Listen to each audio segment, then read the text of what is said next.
Sorry, my daughter. It's alright.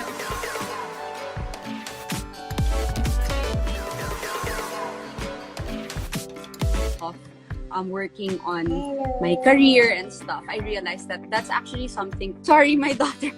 It's That's alright. actually something that's not as hard to like reach to achieve, and it's I think that this is something that I could actually already do at this point in my life.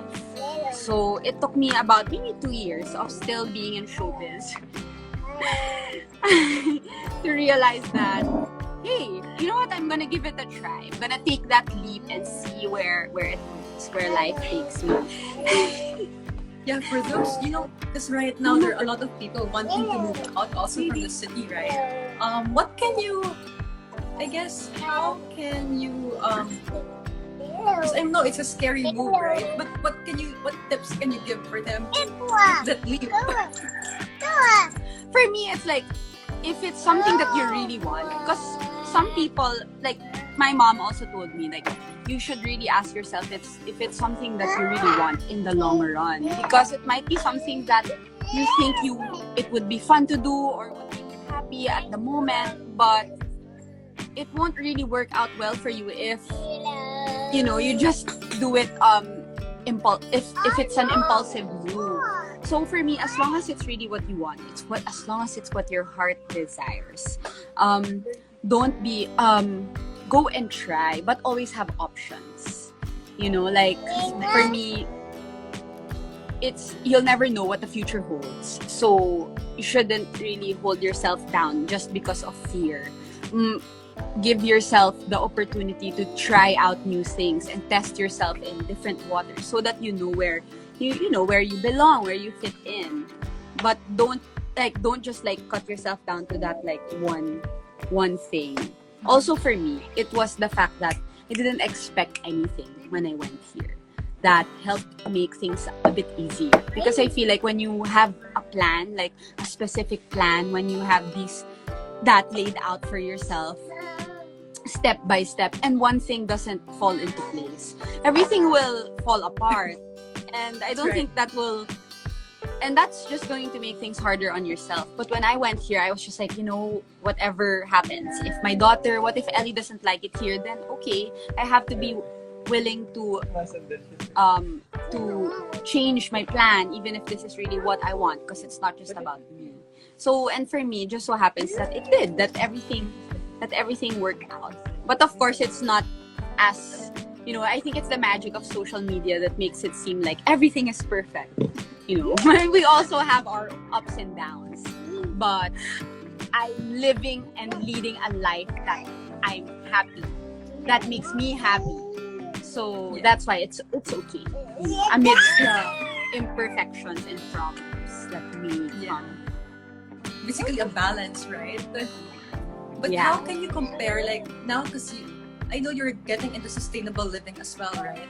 How can you compare your life and how you are trying to live a sustainable lifestyle right now? I feel like everything was like before, everything seemed to be like disposable. I mean, I don't mean it so like in such a bad way, but it's just that I was so young and I didn't really know who I was yet, or like what I really wanted in life. And I was basically, all of these opportunities, I was just saying yes to it all. So that's why I guess it's disposable. Like, it just kept changing and changing up to the point that, I didn't even know anymore if it was bringing me happiness. And now the life that now here on the island, living on the island, being closer to nature, being, right, like by the ocean, I see firsthand the problems or the effects of our mindless action, the effects of our mindless actions. And so it motivates me to really try my best to live consciously, especially for my kids. You know, it's so frustrating to think that maybe when my kids are my age, they won't see the world the same way I do. What if, you know, this paradise won't be so much of paradise anymore when they're so, because I'm committed to raising happy kids, you know, with good lives. I want to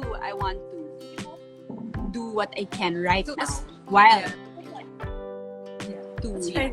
But as a mom also, what are you teaching your kids? And because you also mentioned, right, life change and you felt like you also grew when you moved there. So would you say that your growth was also coincided with your move in Siargao?